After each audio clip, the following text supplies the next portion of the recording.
Ok, Sidi Dia c'est un natif de Guédiawaye maa ngi juddoo Wakhinane Nimzatt màggee fa jàngee fa yaroo fa donc maa ngi nekk nit bu simple comme ni ngeen ko gisee comme ni ko ñu bari di waxee donc foofu dafa am lu ñu ci jàngee le meilleur marque de délégué c'est la simplicité da ngay gis ni simplicité mooy doomu aadama moo tax sama option mooy simplicité bari jàmm yéene nit ñëpp jàmm comme ni ma yéene sama bopp ma yéene ko bépp doomu aadama voilà. tey bu ñu xam say début ci nga jëmee nu mu demee woon. début bi sama si wàllu ñaw maa ngi si dugg en 90 juste su ma waroon jógee lycée bi nekk Parcelles CSPA pour war a dem Assafin donc juste bi parents yi voyagé ma toog benn moment ak samay mbokki Baay Faal yi ma doon nekkal juste ñu ne ma yow comme mën nga ñëw est-ce que doo dem jàppale ñu suñu benn mbokk taalibe donc si loolu c'est yàlla def mu dugg si ñëw bi en 90 voilà donc daanaka defuma formation comme ni ma ko mën a waxee jaar naa si benn atelier def ko 1 an ñu tëj ma jaaral si beneen atelier def ko 1 an moo tax toujours bu ñu ma laajee dama naan je suis autodidacte parce que boo defulee formation professionnelle da ngay gis ni kon mais yàlla def ma nekk ku ñeme gëstu nag voilà ba pare gëm jarul nit bu ñuul comme on dit góoma ni tubaab comme ni ñu koy waxee mën na dàq ñëw nit bu ñuul léegi nag si loolu nag laa xeex ba yàlla def ma dem ba àgg si fenn ba daanaka àdduna bi bu nekk am naa ko contact boo xam ne ni buñ nee ñaw rek dañ naan waajaa ngi nii boobu ñoom ñoo koy jugé mais alhamdulilah am na daal fu ñu toll si ñaw. tey lan moo la xeetu ci nga dem ba ubbi école de formation. bon centre de formation bi c'était en 2007 boobu maa ngi Almadies nekkoon ak Katou Sagnane yàlla def bi ñu nekkee 2008 mu génn àdduna ma dellu si waat Guédiawaye donc si biir dellu si boobu may romb benn école gis ni daal école bi am nañu ay nit si laa dem bi ma demee foofu waxtaan ak ñoom uniquement pour dimbali leen parce que dama doon gis nit ñi bu ñu jógee centre yi du ñu mun ñaw ma ne comme man yàlla may na ma xam-xam naa dem vers les centres ma rectifier seen jàngali bi ma demee ak école boobu tamit yàlla def na jaamu ba def na foofu ndam ba am naa sax ay diplôme yeneen école yi tamit sollicité ma def la même chose mais bi ma demee nag xam nga ngay liggéeyal nit gratuitement mooy uniquement pour dimbali jeunesse bi day am benn moment boobu ne da ngay am njaboot da ngay soxla investir si sa bopp loolu nag moo ma motivé ma ne damay tijji li ñuy wax un atelier de formation boobu un atelier de formation amagul Sénégal il y avait que les centres de formation mais un atelier de formation boo xam ne ni damay cumuler entre centre de formation et atelier traditionnel système boobu amatul déjà liggéey nañ ci avec ministère de la formation professionnelle boobu maa ngi dégg sax ni boobu moytul année bii di ñëw dinañ ko implanter ci école yi donc noonu daal laa def mu ubbi atelier de formation daal di waxtaan ak école yi fi nekk yépp nag buggu ku pare foofu rek nga ñëw def benn at perfectionnement ci man bu ko defee nga nekk ku xarañ ci liggéey bi yàlla def nag wuyuwuñ ma ci loolu biñ ma wuyuwulee nag ma toog comme boobu naa ubbi sama centre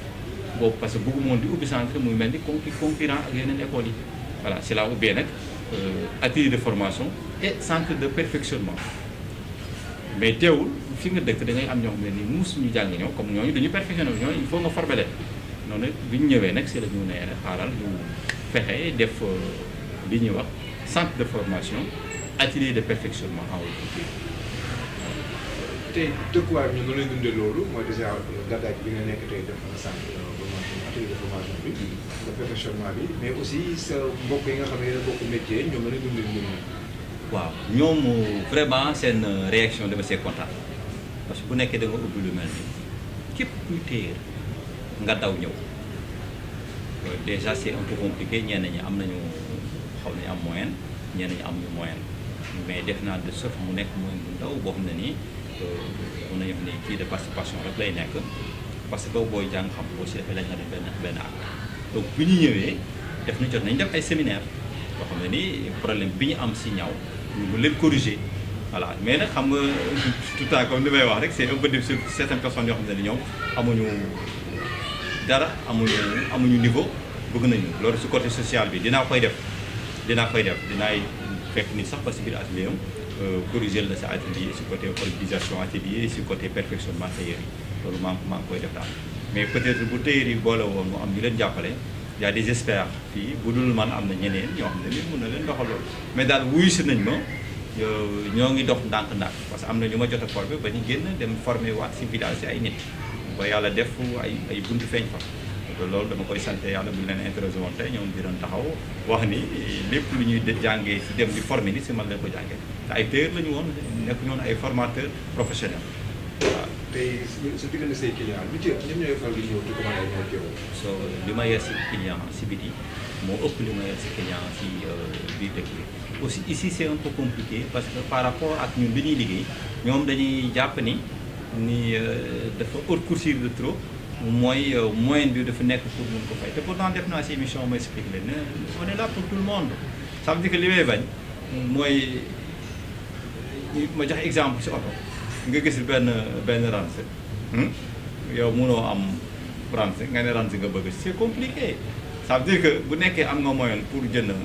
benn 307 da ngay jënd 307 mais boo bëggee jënd ranse rek day compliqué si yow donc man pour man liggéey yëpp noonu la demee dafay am kenn ku nekk li nga xam ne ni moom nga jàpp ni moom nga tolloo nga wut ko mais on travaille pour tout le monde ah couche bi gën a ndaw ba si kii gën a mag on n'a pas de limite parce que mënoo di liggéey juddoo si gox màggee fii di wut di say ay clients c'est impossible ba si li ñuy wax rek taille basse taille maam ba si les robes de mariée ku ñëw mun na la ñawal fii ak li nga am ñu xool nan la lay jàppalee ba nga solo. kon mun nañu jàppale kon dafa mel da am ay représentants yu nekk bu parti diaspora bi quoi. waaw am na ñu may liggéeyal ñu nekk France waaw alhamdulilah liggéey naa ak ay tubaab nag yu bari maa ngi fay liggéey ak ay nit yu ñuul aussi déjà am na échantillon yu nekk fii si place sax yoo xam ne nii xaw ma buñ ko filmé ñu gisoon ni muy demee mais yow yaa ngi gis voilà déjà costume yële ay prêt-à-porter yu war a dem France voilà donc juste que comme marque bi génneegu ko boo ko wanee day xaw a doy waar mais sinon mën nañ dugg moo wan leen li nga xam ne ni moom mooy dem euro si ñoom lu ñu moom voilà parce que gëj naa ñawal sama bopp yóbbu jox ñu jaay mais ñoom dañuy dessiner seeni modèle après ñëw en tant que modéliste foofu ma réaliser ko parce que man damay def sama propre collection donc je suis modéliste en même temps voilà donc loolu la quoi. sànq wax nga ko tudd ci Katusha est-ce que moo ko def sa petit ci moom parce que déjà moom rënd bi mu amoon mu nekk doon interview pour d'abord yàlla na ko yàlla yërëm pour di la ko jaale tamit ndaxte il paraît que jege woon na la trop donc est-ce que mën nga wër un tout petit peu sa diggante moom ak une minute rek. waaw loolu moom dama siy sawla parce que boo xoolee Sénégalais xamuñu ko woon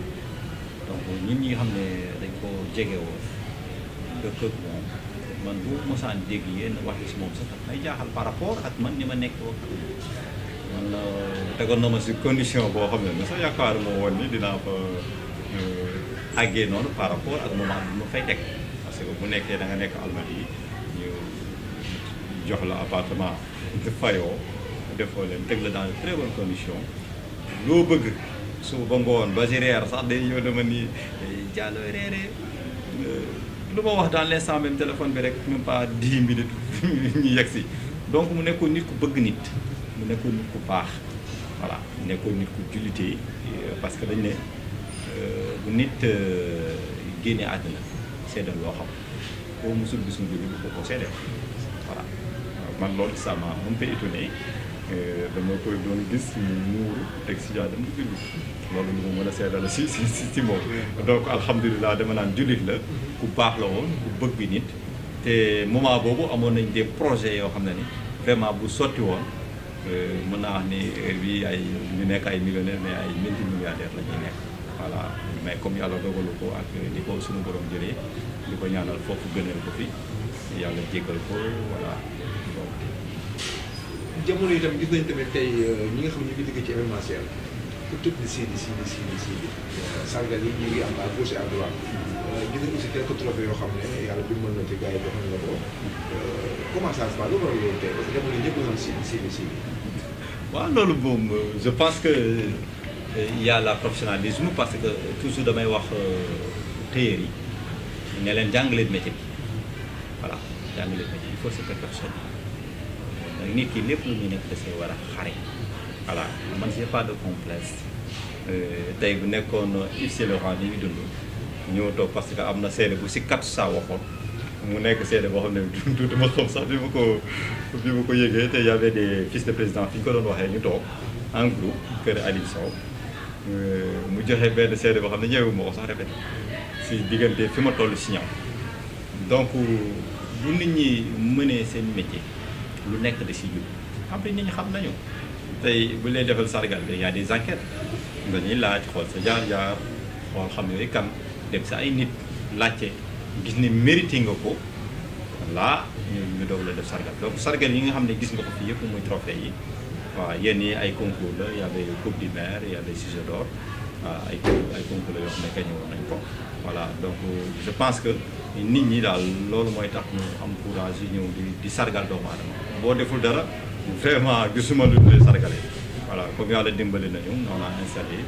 te jàppale nañu ay nit ñu bari ñoo xam ne ni si wàllu ñëw bu ñu àggee fenn yàlla si ñun la ko jaarale donte suñu borom mooy boole ku nekk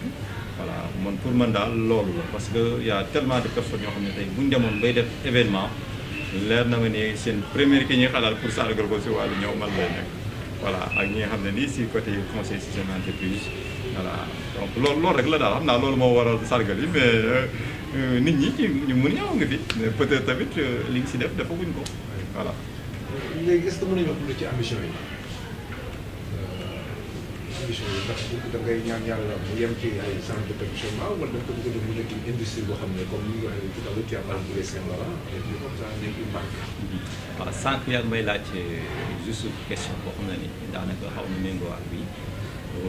si ambition yi bi ñuy ubbi centre bi ubbiwuñ ko 100% parce que dañoo gis ne boo nee mun ñaw ñu ne Guédiawaye wala te ñu dàq ñawoon si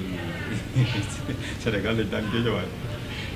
boo demee biir bi atelier yoo fa gis da ngay gis ku dëkk Guédiawaye wala ku dëkk Yeumbeul wala ku dëkk Thiaroye wala Pikine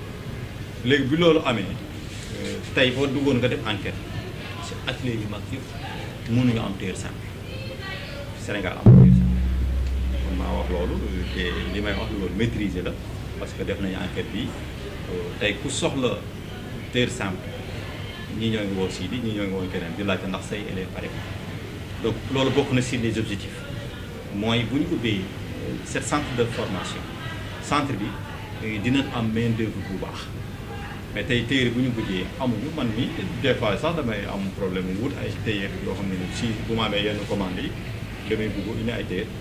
mais vraiment c'est n'importe quoi bu yàlla defee nag tey centre yi ñu former ay nit ñooñu di leen téye teg leen dans de très bonnes conditions parce que formation la ak insertion bu la formé ba nga mën ñi ñu mën a jël fii sur place dañ leen a jël ñi ñu mën a joxe ñeneen dañ leen a joxe donc tey bu ñu ubbee centre bi dañoo bëgg ubbi un industrie boo xam ne nii bu ñu sañoon sax junni nit danañ fa nekk mu nekk entreprise bu mag boo xam ne nii au lieu xale yi di jógee fii di dem si gaal yi boo ñëwee foofu mun naa la wax ne si benn weer mun nañ la former nga commencé di liggéeyee di am tuut as tuut comme on dit